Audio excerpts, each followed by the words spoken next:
Yudhishthira sent him to fetch some water to drink. Yudhishthira Why should be sent him to fetch some water to drink. ಯುಧಿಷ್ಠಿರನು ನಕುಲನಿಗೆ ಹೇಳ್ತಾನೆ come little forward. Come little forward. ಸ್ವಲ್ಪ water ತಗೊಂಬ ಅಂತ. Nakula was glad when he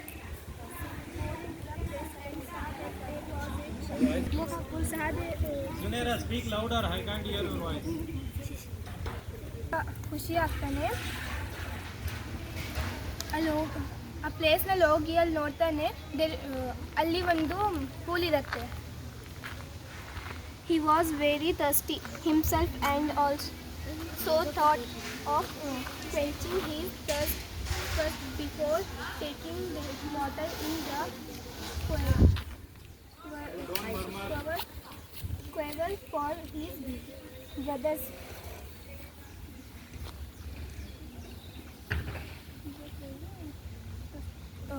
ಅವನು full thirsty ಆಗಿರ್ತಾನೆ.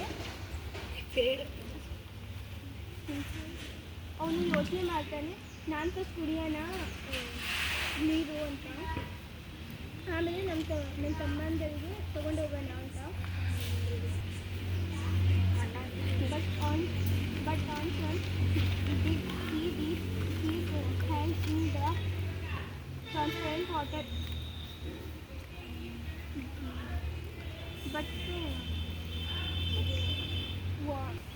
ಅವನು ಹಿಂಗೆ ಕುತ್ಕೊಂಡು ಆಮೇಲೆ ಟ್ರಾನ್ಸ್ಪರೆಂಟ್ ವಾಟರ್ನಲ್ಲಿ ಹ್ಯಾಂಡ್ ಹಾಕಿ ಹೋಗ್ತಾನೆ. He heard voice which said, "Stop, Nakula, do not take drinks." ಅವಾಗ ಅವನಿಗೊಂದು ಧ್ವನಿ ಕೇಳಿಸುತ್ತೆ, ಸ್ಟಾಪ್ ನಕುಲ, ನಿಲ್ಲು Nakula, do not drink water, ನೀರನ್ನು ಅಂತ. ಬಿಲಾಂಗ್ಸ್ ಟು ಮೀ, ಇದು ನನಗೆ ಸೇರಿದಂತೆ ಪೂಲು. If you feel Kannada difficult, you can explain in English. Go easy, don't worry.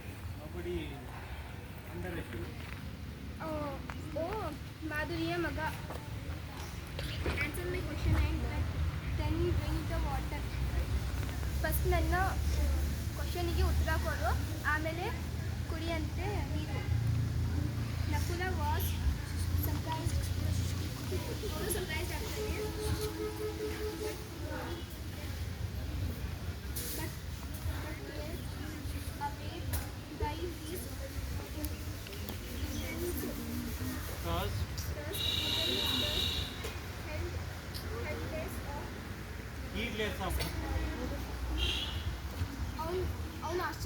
ಅವನಿಗೆ ಆಶ್ಚರ್ಯ ಆಗುತ್ತೆ ಅದು ಎಲ್ಲಿಂದ ವಾಯ್ಸ್ ಬಂತು ಅಂತ.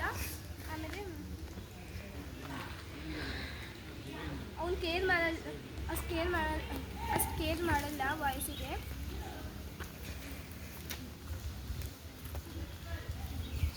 He kneeled down and